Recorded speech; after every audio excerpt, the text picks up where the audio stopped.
مسلمانوں اور صلیبیوں کے درمیان تاریخ کی پہلی جنگ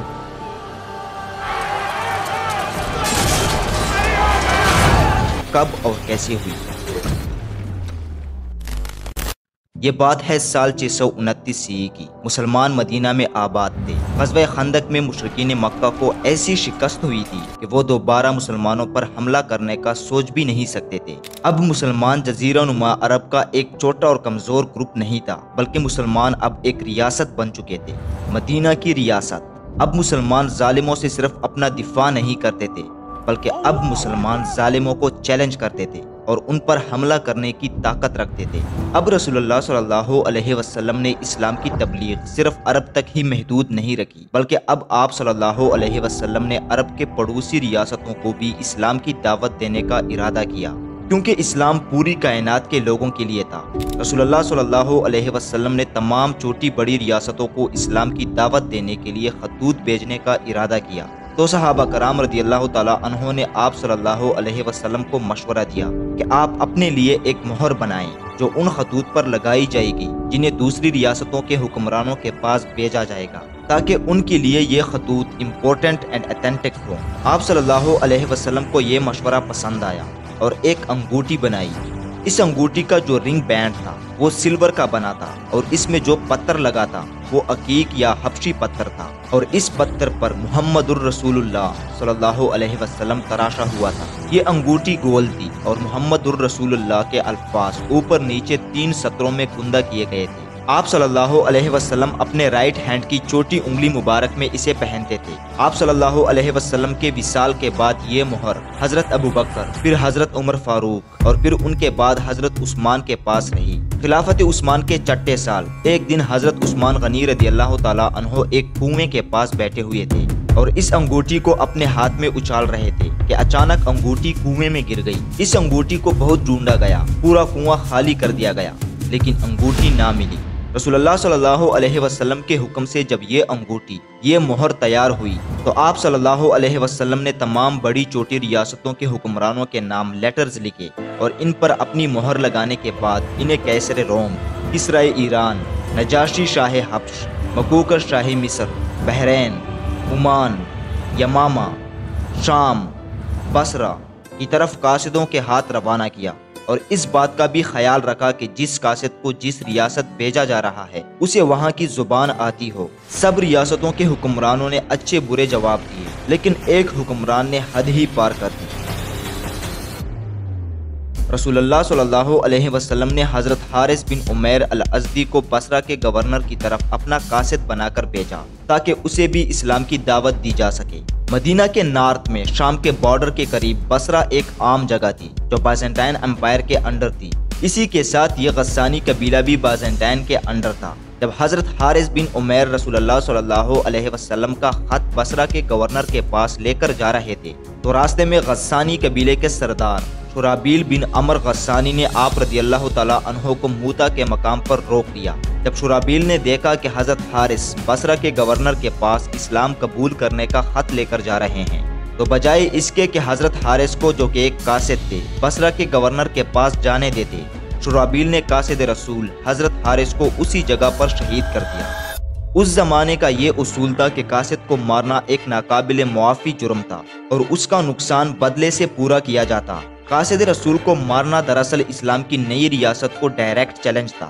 جب رسول اللہ صلی اللہ علیہ وسلم کو اس بات کا پتہ چلا تو آپ صلی اللہ علیہ وسلم بہت اداس ہوئے، لیکن یہودیوں کے ساتھ حالت جنگ میں ہونے کی وجہ سے اسی وقت حضرت حارث کا انتقام نہ لے سکے۔ فتح خیبر سے فارغ ہونے کے بعد رسول اللہ صلی اللہ علیہ وسلم نے جمادی الاول 8 ہجری میں حضرت حارث کا بدلہ لینے کے لیے 3000 کی فوج تیار کی۔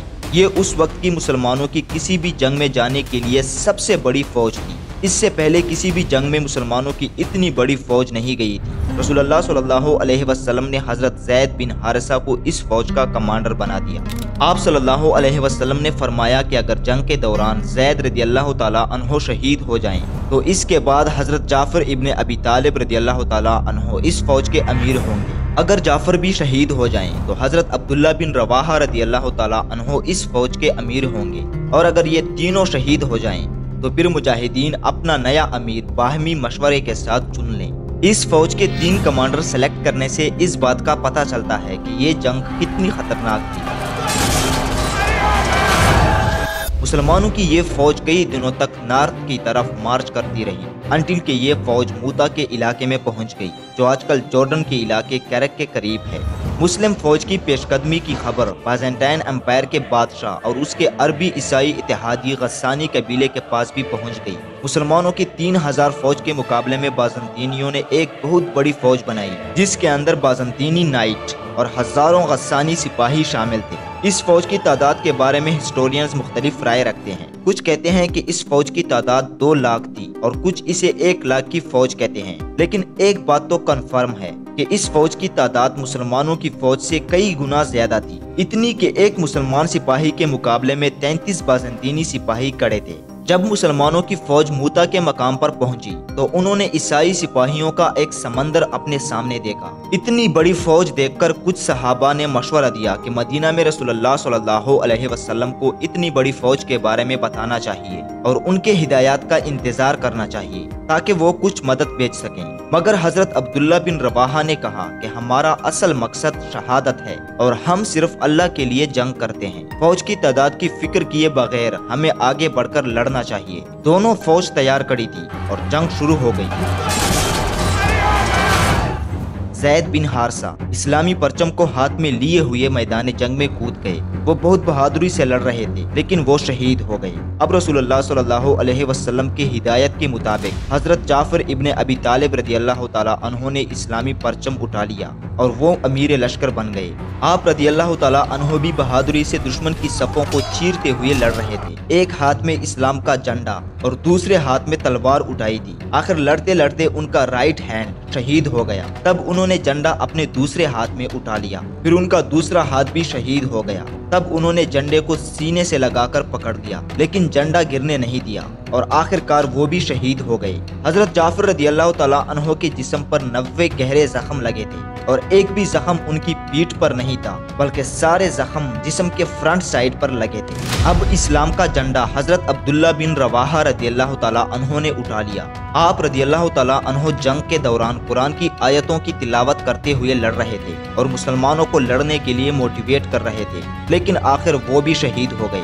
اب اسلام کا جھنڈا حضرت ثابت بن ارقم نے اٹھا لیا اور نعرہ لگایا، اے مسلمانوں، رسول اللہ صلی اللہ علیہ وسلم کی ہدایت کے مطابق کسی کو اپنا امیر بنا لو۔ ہر طرف سے ایک ہی صدا بلند ہوئی کہ آپ ہی ہمارے نئے سپہ سالار ہیں۔ ثابت رضی اللہ تعالیٰ عنہ نے جواب دیا کہ میں اس کا اہل نہیں ہوں، اور حضرت ثابت رضی اللہ تعالیٰ عنہ نے اسلام کا جھنڈا ایک اور صحابی کے ہاتھ میں دے کر اسے اپنا سپہ سالار بنا دیا۔ ادھر مدینہ میں رسول اللہ صلی اللہ علیہ وسلم نے حضرت جعفر، حضرت زید اور حضرت عبداللہ کی شہادت کی خبر سنائی اور فرمایا، اسلامی پرچم کو اللہ کی تلواروں میں سے ایک تلوار نے اٹھا لیا ہے۔ یہ صحابی جو اس لشکر کے نئے اور پہلی بار کسی اسلامی فوج کے سپہ سالار بنے تھے، ان کا نام تھا اللہ اکبر حضرت خالد بن ولید۔ حضرت خالد رضی اللہ تعالیٰ عنہ حالات کا جائزہ پہلے سے لے چکے تھے اور انہیں اس بات کا اندازہ بھی تھا کہ اگر اسی طرح مسلمان لڑتے رہے تو کچھ وقت بعد ایک ایک کر کے سارے مسلمان سپاہی شہید ہو جائیں گے۔ حضرت خالد بن ولید رضی اللہ تعالیٰ عنہ ملٹری پلاننگ میں جینیس تھے اور انہوں نے اسی چیز کو استعمال کیا تاکہ فوج کو بچا سکیں۔ انہوں نے سب سے پہلے تو فوج کی صفیں تبدیل کی تاکہ دشمن کو یہ لگے کہ رات کو ری انفورسمنٹ آ گئی ہے۔ پھر انہوں نے بازنطینیوں پر اچانک اور تیز حملے شروع کیے۔ اس چیز سے عیسائیوں کی فوج الجھن کا شکار ہو گئی اور ڈیفینسو پوزیشن میں چلی گئی۔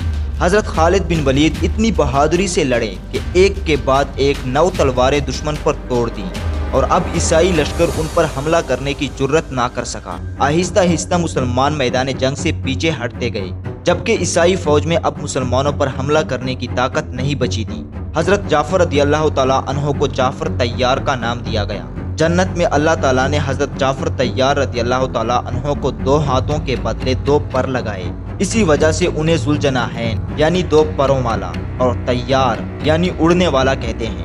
آپ صلی اللہ علیہ وسلم حضرت جعفر کی شہادت پر بہت اداس ہوئے، لیکن جب کسی نے بتایا کہ حضرت جعفر کے گھر سے عورتوں کی رونے کی آواز آ رہی ہے تو رسول اللہ صلی اللہ علیہ وسلم نے حکم دیا کہ عورتوں کو اونچا رونے سے منع کر دو۔ جب وہ عورتیں پھر بھی چپ نہ ہوئی تو رسول اللہ صلی اللہ علیہ وسلم نے فرمایا کہ ان کے منہ میں خاک بھر دو۔ جب مسلمانوں کی فوج مدینہ پہنچ گئی تب لوگوں نے کہا کہ تم جنگ سے بھاگ کر آئے ہو، کیونکہ انہیں جنگ کی حالت کا پتہ نہیں تھا، لیکن رسول اللہ صلی اللہ علیہ وسلم نے فرمایا کہ یہ فوج القرار ہے، یعنی جب صحیح وقت ہوگا تب یہ فوج دوبارہ لڑائی لڑے گی۔ جنگ موتا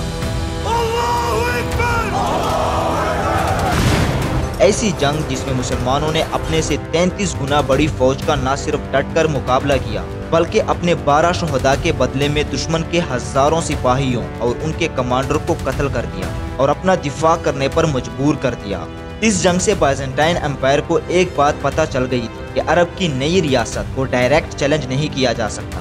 یہ صرف آغاز جنگ تھا اور اس کے بعد ایک ایسی جنگ ہونے والی تھی کہ جس میں عیسائیوں کو ایک بار پھر اپنے سے چھوٹی فوج سے شکست کھانے کو ملے گا۔ دی بیٹل آف یرموک۔